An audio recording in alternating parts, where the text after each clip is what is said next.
welcome back to my film and TV channel. Hope you're all staying safe and well. We've got a sequel for you today. We've got a Christmas sequel, yes, to a Christmas film that was out last year. Straight to streaming, so there's no big budget theatre release for this one. But we're going to look at the second version. We're going to look at Your Christmas or Mine 2. Please, if you're new to the channel, push that subscribe button, push the bell notifications, everything, film and TV, of course, reviews, information, vlogs, previews, lots of different things. There'll even be a little quiz out very, very soon for Christmas 2023, covering films and TV from 2023, and see what you can remember, just for fun, a little fun quiz, a lot of images as well involved, a bit visual. So, fill your boots, guys, with the Christmas quiz.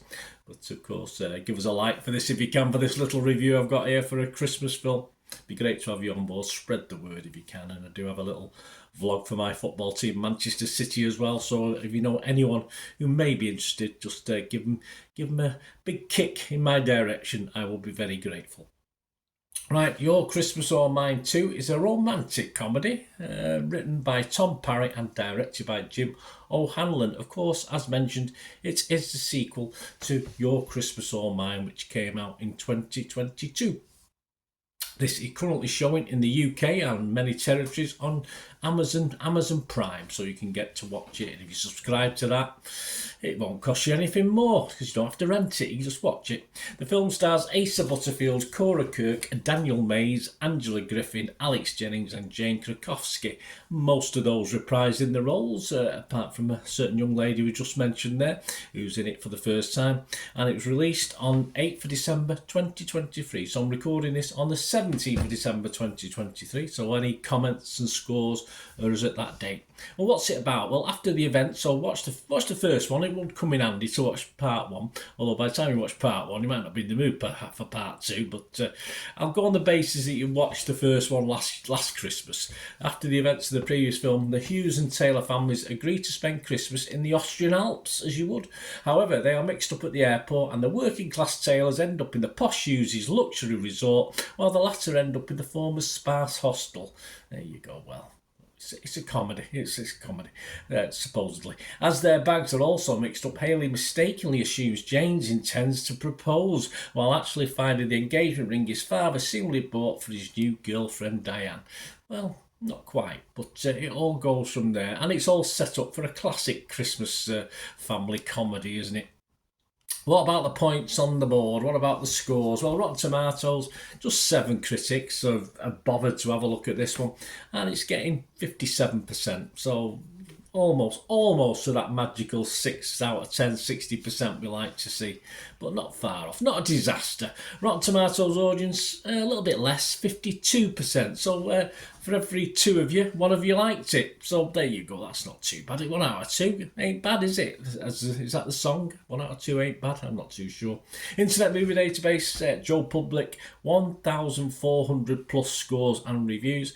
And again, similarly to the Rotten Tomatoes critics, 5.8 out of 10, so 58% positivity, 5.8 out of 10.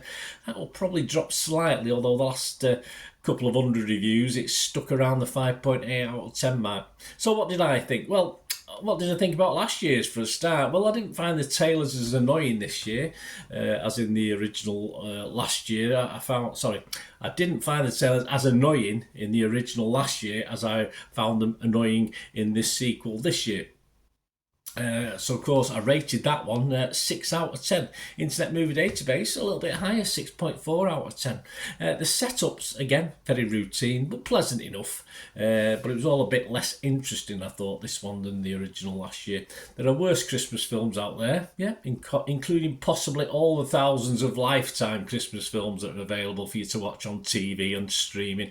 But this nice Christmassy last chapter helped sort of bolster the effort for scoring purposes for me. I was a bit wishy-washy on it until about the last chapter of the film, and then it made me feel nice, which is what you want from a Christmas film, isn't it? Although it struggled a bit to get there. Okay, if you don't fancy watching your old Christmas staple films instead, I think this is ideal. If you don't want to National Lampoon's Christmas Vacation or any of the Scrooges or Scrooged or anything like that, if you don't fancy watching any of that, then yeah, give this a watch. It's not a disaster. If you sort of like last year's effort, I think you'll be all right with this. It's just more of the same. Score wise, yes, I would be mixed on it if it was Metacritic. Rotten Tomatoes, you only got fresh and rotten. I'd have to be fresh on it. And my score, yes, a little bit below that 6 out of 10. I am going to give it a 5.5 out of 10. So splinters in the bum time, really, with that score. But yeah, just say that was mainly because of that ending. I was hovering between 4 and 5, and I don't score anything if it's under 5 anyway. So I like the ending, and perhaps the last third of the film was a little bit better and less annoying than the first couple of thirds. That's for sure. For me, anyway, personally, that's just a personal basis, as it always is. It's all opinions, isn't it? And we've all got different opinions. Anyway, as a Christmassy film, I've seen a lot worse. Mainly like on the Lifetime channel or the Lifestyle channel, whichever it is. I can never remember now. It used to be like the Hallmark stuff, isn't it? That sort of thing. So 5.5 out of 10. Let me know what you think, guys. Great to hear from you. So we'll meet again. Have a great Christmas, because this will be going out before Christmas, and I'll hopefully see you all again very, very soon. Thanks for watching. Bye for now.